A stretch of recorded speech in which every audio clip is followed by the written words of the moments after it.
You know, the Android battles continue, and I've got two awesome devices in my hands that are worthy of going head-to-head. How's it going, guys? I'm Aaron from PhoneDog.com, and in one hand, I have the HTC One X. Now, this thing is available globally, and is coming soon to AT&T for $299.99 with 4G LTE and some other goodies. Then I have the Samsung Galaxy Note over here, big 5.3-inch display, 8-megapixel camera, and available now on AT&T with 4G LTE connectivity. This thing is available soon, but it has a 1.5 gigahertz quad-core NVIDIA Tegra 3 processor on the global version, a 4.7-inch HD display, and a pretty awesome camera that shoots in burst mode. Which one of these is the ultimate must-have Android device? We're going to find out in the Dogfight, but first, some love to my boys at Best Buy Mobile. Got to give them a shout-out because they hook us up with phones like this for use in our One-Paw Bandit game that we turn around and give to you on the site. When you go into Best Buy Mobile, you'll walk out working. They'll help you set up your email, your web, all that good stuff. So when you walk out the door, you don't have to deal with any of that stuff. It's just all set up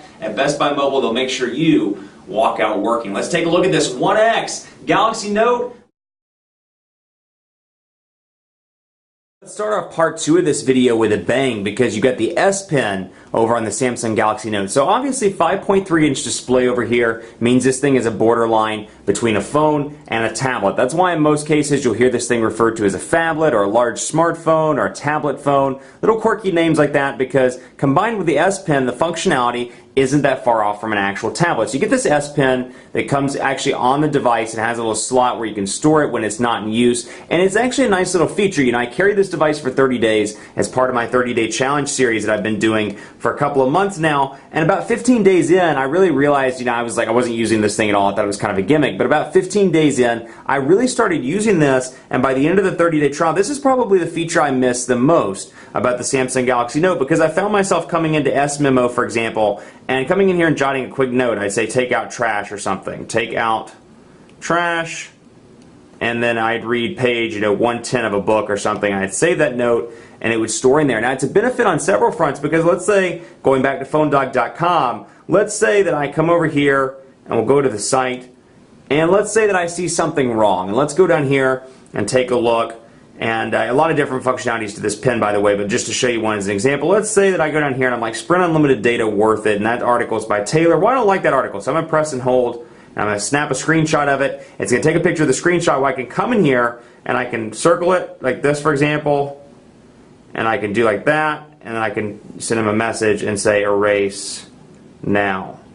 And of course I can save, and once it's saved, I've got that functionality to come in here. It's copied to the clipboard so I can come back into the gallery and I can send that over to him via email, via text messaging, anything like that, which is a really nice touch. So all in all, a really nice thing to have there, and it's a nice benefit. So you can use this, of course, as your gesture input, or you can use your fingers, but I found myself, on several occasions using this for meetings, for things like when I was sending a picture to somebody, or I take a picture of a friend and draw on it, and say, you look funny, and then send it over to him. So it was one of those things I actually did find a use for it.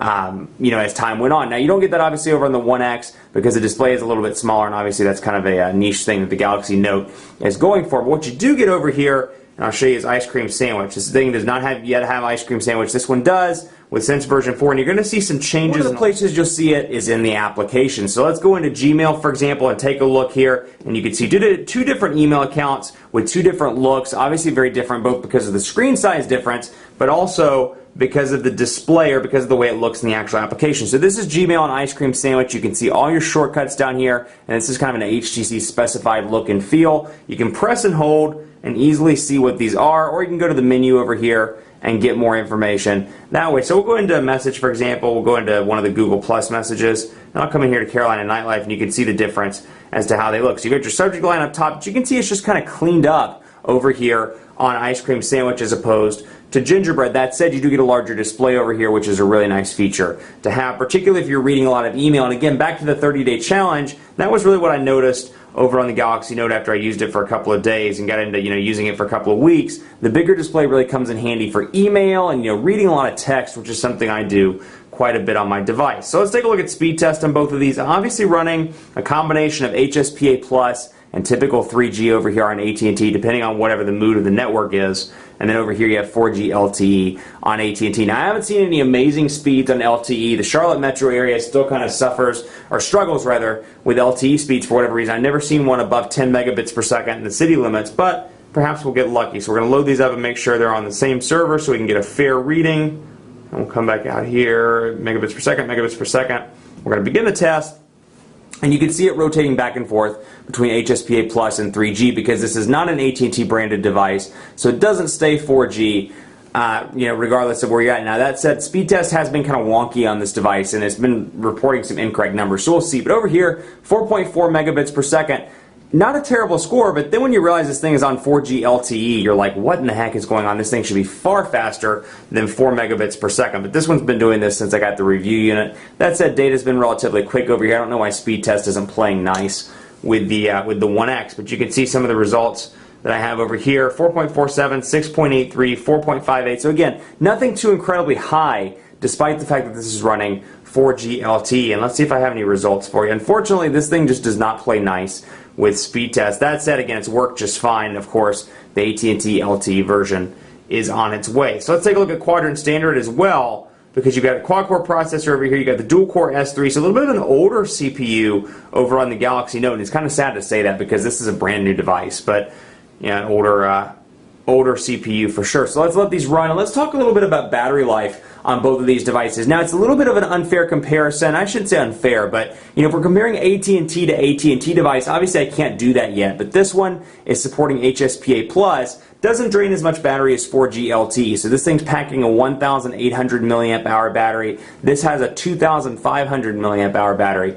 Making it through the day, the Galaxy Note takes a slight edge in the battery life department. I can make it about 12 to 13 hours with moderate to heavy use with the Galaxy Note before it powers off. I can make it about 10 to 11 with the 1X before it starts to display a low battery indicator. So again, small difference. You take that with a grain of salt. Both of these, you can obviously carry a car charger and charge these while you're in meetings or on the go, but still it's kind of nice. And I've been really impressed with the battery life. This thing comes in a close second on the market to the Droid Razr Max. If you're looking for battery life, this is going to be, and you don't care about size or anything like that, I think the Galaxy Note will be the better device for you, just looking again by battery life. So we'll come in here and see what speed test or Quadrant Standard has pulled up. And this one looks like we're going to have to run it again because it froze up. Having all kinds of issues with these tests today. It is just not our day. It must be a case of the Mondays, man. Case of the Mondays. But call quality's been good on both of these devices. I've been relatively pleased. Earpiece is nice and loud on both. Signal strength indicator surprisingly good on both. And when I took them to an AT&T dead spot in South Charlotte, they both maintained the call. They're both pretty choppy in all honesty, but they did sustain the actual phone call. So Samsung Galaxy Note's coming in right now, and you can see 2,254 over here. 2,254 on the Samsung Galaxy Note. Now if we can get this one to render, we'll take a look here, and you can see it's running through these animations nice and quick. It's a really smooth device thanks to that quad-core processor. So we'll load this up and see, let it do its thing. 2,254 over here, and finally the last result here, pièce de résistance.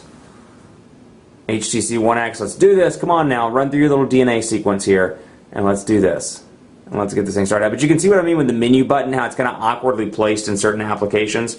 Just like that. So sending benchmark results right now, and this could be because of the weird data issues that we're having. 4,507 over here. So compare this, 4,507, which I've seen this thing as high as 5,000, all the way over to 2,254. And again, these are, aren't indicative of day-to-day performance. Take it with a grain of salt, but I will say this one is noticeably faster in day-to-day performance than the Galaxy Note. I still see lag and I still see some stutter, typical Android stutter over here. I see it a little bit on the 1X, but not nearly as much as the Galaxy Note. So if you're like me, you're all about fluidity. It drives you crazy when a device lags and when it freezes up. The 1X is going to be your better bet out of both of these devices. So let's take a look at camera as well. HTC's got an 8 megapixel camera over here. So does the Galaxy Note, and they both shoot video at 1080p. So we're going to bring in third competition here. We're going to bring in the the Nexus S 4G and take some pictures of it. So we'll come in here to camera and go down to camera. There we go. And of course, beautiful display here. That's one thing they've done a really good job with.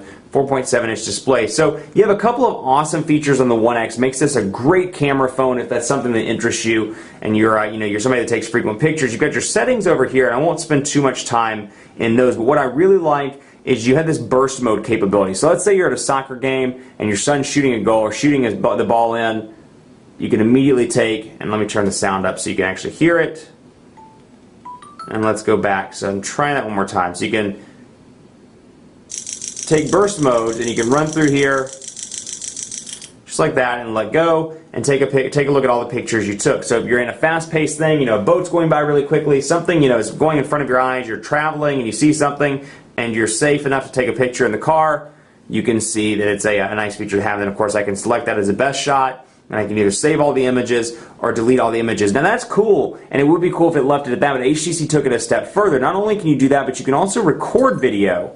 So we'll come in here, and actually we're going to start that back up and record the video here, and while we're recording we can still take still shots. So let's say that goal is going in, you're recording a video, you still take the stills while the video is recording. So we can come back here, see the video is done.